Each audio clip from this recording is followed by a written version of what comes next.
Welcome everyone for today's webinar SOC 2 Type 1 versus Type 2 Clear Insight for Modern Business. I'm Viresh Mangoli, CEO of Folksoft. I have spent over 15 years helping organizations build secure, compliant, and resilient systems.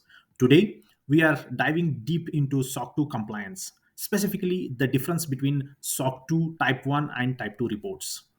The session is designed to provide clarity, simplify the complex concepts, and empower you to make informed decision around the compliance. So let's get started.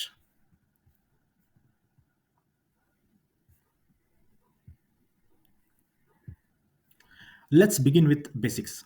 SOC 2 is an auditing standard developed by American Institute of CPAs. It's called AICPA. It's a design to ensure that service providers securely manage customer data to protect the privacy and interest of their clients. At the core of SOC 2, there are trust services criteria, often abbreviated as TCS. These five principles are security, protecting systems and data against unauthorized access. Second, availability, ensuring systems are operational and accessible. Third, processing integrity, accurate and reliable data processing. Fourth, confidentiality, information is protected and accessed appropriately. Fifth, privacy, personal information is handled responsibly. Think of these criteria as building blocks of trust between your organization and your client. Why does SOC 2 matter so much today? In a world where cyber threats are more sophisticated than ever, trust is non negotiable. Whether you are a SaaS provider or a fintech company or a cloud hosting service, demonstrating compliance is essential.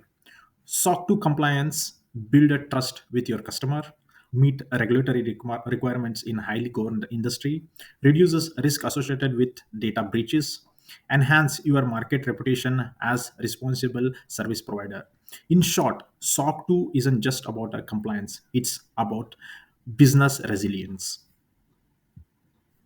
SOC 2 compliance is broken down into two main types of reports, Type 1 and Type 2. Both reports measure your controls against the trust service criteria, but they provide different purposes.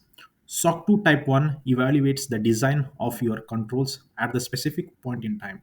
SOC 2 Type 2 evaluates operating effectiveness of your controls over a period of time, usually 6 to 12 months. Understanding these differences is a key to align your compliance efforts with your business objectives. Let's break them down further. Let's start with SOC 2 Type 1. This report is snapshot in a time. It answers a simple but critical question. Are your controls properly designed to meet trust service criteria on given day?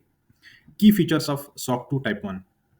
Focus, design controls, time frame a specific day, best for early stage compliance programs or companies onboarding their first enterprise clients.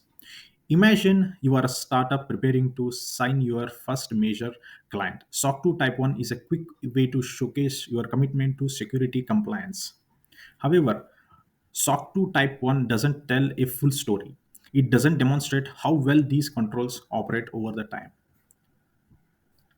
Now, let's look at SOC 2 Type 2. This report goes deeper. It doesn't just look at your controls, it evaluates whether they are operate effectively over the time. Key features SOC 2 Type 2 focus effectiveness of control. Time frame is 6 to 12 months. Best for mature compliance programs and enterprise level clients. Type 2 is widely recognized as gold standard for SOC compliance because it shows consistent track records of maintaining security controls. For example, a cloud hosting provider servicing healthcare client under HIPAA regulation would typically require SOC 2 Type 2 report. Let's simplify the difference between two reports type in a side-by-side comparison. SOC 2 Type 1 and Type 2. So, Type 1 focuses on design controls, Type 2 focuses on effectiveness of control.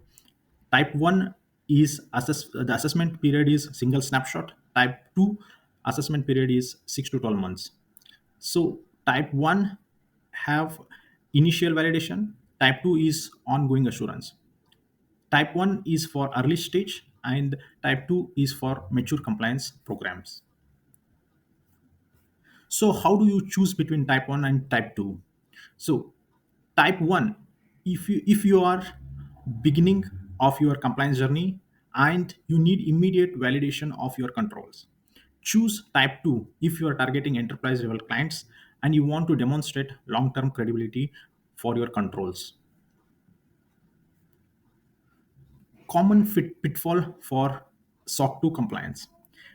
Before we wrap up, let's address the common challenges faced with SOC 2 compliance. First, insufficient documentation of controls, misalignment with the trust service criteria, underestimating the time required for audits, treating the compliance as one time effort instead of ongoing practice. Avoiding these pitfalls ensures smoother compliance journey. To recap, SOC 2 is essential for trust and transparency. Type 1 validates control design, Type 2 validates control effectiveness over the time. Compliance isn't just about ticking the box, it's about building a culture of trust and resilience. Thank you all for joining today's session. I hope this webinar provided a clarity and actionable insight. If you would like to continue the conversation, feel free to connect with me on LinkedIn or via our website. Stay secure and stay compliant. See you next time.